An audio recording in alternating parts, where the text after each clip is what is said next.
चलिए, मैं आपके लिए बता चुका हूँ कि जो आपका 0 डिग्री अक्षांश है, भूमध्य रेखा है, मार्च में यहाँ पर सूर्य बिल्कुल सीधा चमकता है। अप्रैल में आते आते सूर्य फिर उत्तरायण होना शुरू हो जाता है। अप्रैल, मई, जून, जुलाई, अगस्त, सितंबर तक सूर्य उत्तरायण होता है और सितंबर के बाद फिर सूर्य दोबारा से दक्षिणायन होना शुरू हो जाता है। अब देखिए, मानसून की जो उत्पत्ति होती है वो सबसे पहले मार्च के महीने से शुरू होती है।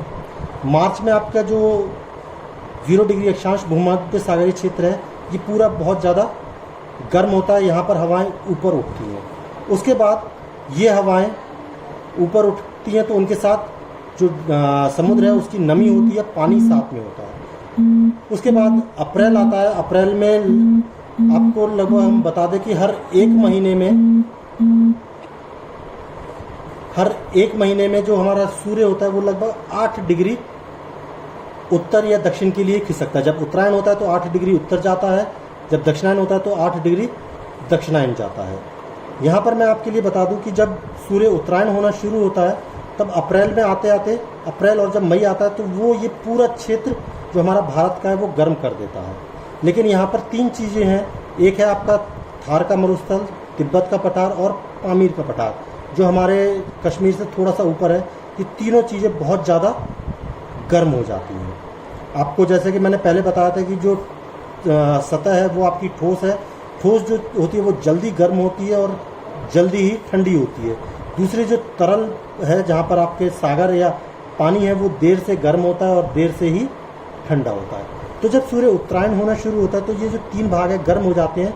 गर्म होने से इन तीनों क्षेत्रों में आपके जो वायुदाब होता है वो निम्न वायुदाब उत्पन्न हो जाता है। तो यहाँ से उच्च वायुदाब से जो निम्न वायुदाब होता है, यहाँ पे हवाएं गर्म होती हैं। गर्म होकर हवाएं ऊपर उठती हैं और उनकी जगह नीचे खाली हो जाती है। तो उनकी खाली जगह के लिए तुरंत उच्च वायुदाब से हवाएं वो जगह घेरने के लिए भागती है। और जब वो जगह घेरने के लिए भागती हैं तो एक हमारा यहाँ पर है पश्चिमी घाट और दूसरा है हमारा पूर्वी घाट, जो आपके कन्याकुमारी के पास में दोनों मिले हुए हैं। वहाँ आने के बाद जो हमारा मानसून है वो 2 भागों में बढ़ जाता है। एक है आपका पूर्वी मानसून की शाखा और दूसरी आपकी पश्चिमी मानसून की शाखा।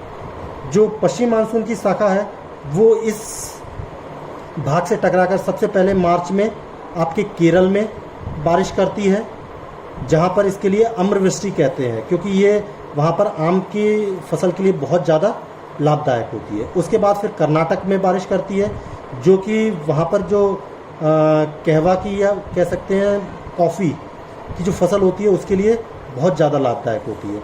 उसके बाद फिर गोवा, फिर महाराष्ट्र, उसके बाद गुजरात के बाद वो जैसे ही आपके राजस्थान में प्रवेश करता है तो यहाँ पर एक है अरावली की पहाड़ियाँ। ये अरावली की पहाड़ियाँ इनसे बिल्कुल समानांतर हैं। अगर ये अरावली की पहाड़ियाँ यहाँ पर इस पश्चिमी मानसून शाखा के समानांतर ना होकर इसके अवरुद्ध होती तो यहाँ पर हवाएं टकराकर ऊपर उठती, ऊपर उठकर ठंडी होती और फिर इस जगह पर भी बारिश करती।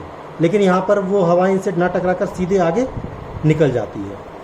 यहाँ पर पश्चिमी घाट में समुद्र का जो कोंकण तट है वो पूरे तट पर बहुत अच्छी तरह बारिश होती है। लेकिन जो अंदरूनी भाग है, मध्य का भाग, यहाँ पर पूरा ही वृष्टि छाया प्रदेश है, यानी कि यहाँ पर पूरे में बारिश नहीं होती है।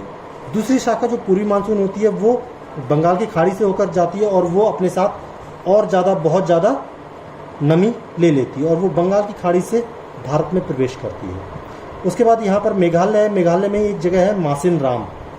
इस मासिन राम में 3 पहाड़ियाँ हैं, एक है गारो, खासी और जयंती है। इन तीनों पहाड़ियों में जब ये जो शाखा है फंस जाती है, धाराएं यहाँ पे फंस जाती हैं नमी वाली, तो वो यहाँ पर बारिश करती है। और ये मासिन राम एक ऐसी जगह है जहाँ जो कि भारत में ही नहीं बल्कि विश्व में सबसे ज़्यादा बारिश वाला क्षेत्र है। यहाँ पर लगभग 1300 सेंटीमीटर से भी अधिक बारिश होती है। उसके बाद फिर आपके ये हिमालय पर्वत श्रेणी है, जो आपकी 4 भागों में है। नीचे आपकी शिवालिक है, बीच में मध्य हिमालय है, ऊपर क्या कहते हैं वृहत हिमालय और उसके आगे फिर सह्याद्री है। तो इस हिमालय से टकराती हैं। टकराने के बाद ये हवाएं हिमालय को पार करके चीन में नहीं जा पाती और वो हिमालय के समानांतर फिर पश्चिम में चलना शुरू कर देती हैं। उसी से यहाँ पर पश्चिम बंगाल, बिहार, उत्तर प्रदेश, उत्तराखंड, उसके बाद पंजाब, हरियाणा और जम्मू कश्मीर में फिर बारिश करती है। और वहाँ पर जाकर ये सीधे पामीर के पठार पर जाकर ये दोनों ही शाखाएं आपस में मिल जाती हैं। लेकिन जब तक ये हवाएं पामीर के पठार तक पहुँच पाती है तब तक आ जाता है आपका सितंबर का महीना। और सितंबर के महीने में आते ही आप देखते हैं ठंड शुरू हो जाती है थोड़ी थोड़ी। तो यहाँ पर जो सूर्य होता है वो दक्षिणायन होना शुरू हो जाता है, यानी कि अपना ये इलाका जो होता है ये धीरे धीरे ठंडा होना शुरू हो जाता है और दक्षिणायन आने पर ये इलाका दोबारा से गर्म होना शुरू हो जाता है। तो उसके तुरंत बाद ही यहाँ पर हवाएं बदल जाती हैं। ऊपर जो हवाएं होती हैं, ऊपर जो वायुदाब होता है वो उच्च वायुदाब हो जाता है, नीचे निम्न वायुदाब हो जाता है। ऊपर की हवाएं भारी हो जाती हैं, नीचे की हवाएं हल्की हो जाती हैं। ऊपर की हवाएं ठंडी होकर नीचे बैठती हैं, नीचे की हवाएं गर्म होकर ऊपर उठती हैं और इनकी जो जगह खाली होती है उसे घेरने के लिए तुरंत ही वो हवाएं आती हैं। और जो मानसून हमारा जिस रास्ते से गया था उसी रास्ते से फिर वापस लौटना शुरू हो जाता है। ये कहलाता है आपका मानसून का विवर्तन, यानी कि मानसून का वापस लौटना। अच्छा, यहाँ पर मानसून के वापस लौटने पर एक चीज़ और है, जो हमारा भारत है इसके पश्चिम में पाकिस्तान, अफ़गानिस्तान, ईरान, इराक, उसके आगे जाकर फिर आपका एक है भूमध्य सागर। इस भूमध्य सागर से हवाएं ऊपर उठती हैं और वो हमारे इस जो मानसून का विवर्तन होता है इसमें आकर मिल जाती हैं। वो किस तरह से होता है, देखिए मैंने आपको शुरू में बताया था कि भारत में जो मानसून की उत्पत्ति है वो उसके दो सिद्धांत हैं। एक सिद्धांत है आपका तापीय वाला जो मैंने आपके लिए अभी बताया, और दूसरा जो सिद्धांत है वो है आपका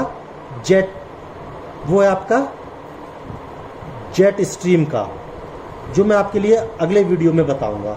तो जो जेट स्ट्रीम है, उन जेट स्ट्रीम के संपर्क में आने पर जो लौटता हुआ मानसून है उसमें भूमध्य सागर की हवाएं यहाँ पर मिल जाती हैं और फिर वापस जैसे आती हैं वैसे ही लौटना शुरू कर देती हैं। आप देखते हैं कि नवंबर, दिसंबर, जनवरी के आसपास आपके यहाँ बारिश होती है और उसी से ठंड बढ़ जाती है।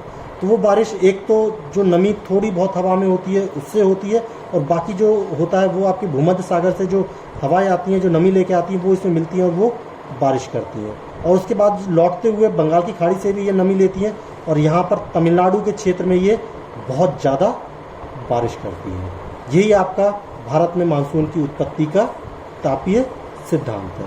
मैं अगले वीडियो में आप लोग के लिए बताऊंगा कि भारत में मानसून की उत्पत्ति का जो जेट स्ट्रीम सिद्धांत है वो किस तरह से कार्य करता है, वो आपके लिए बताऊंगा। Okay, thank you student. और आपके लिए अगर अभी भी समझ में नहीं आया हो तो वीडियो दोबारा देखिए, और नहीं हो तो फिर मुझे फ़ोन करिए। मेरे आप जूम आईडी जो मैंने आपके लिए दे रखी है उस पर जाकर आप मुझसे चैट करिए, मैं आपके लिए सिद्धांत दोबारा से पूरा ही समझाऊंगा।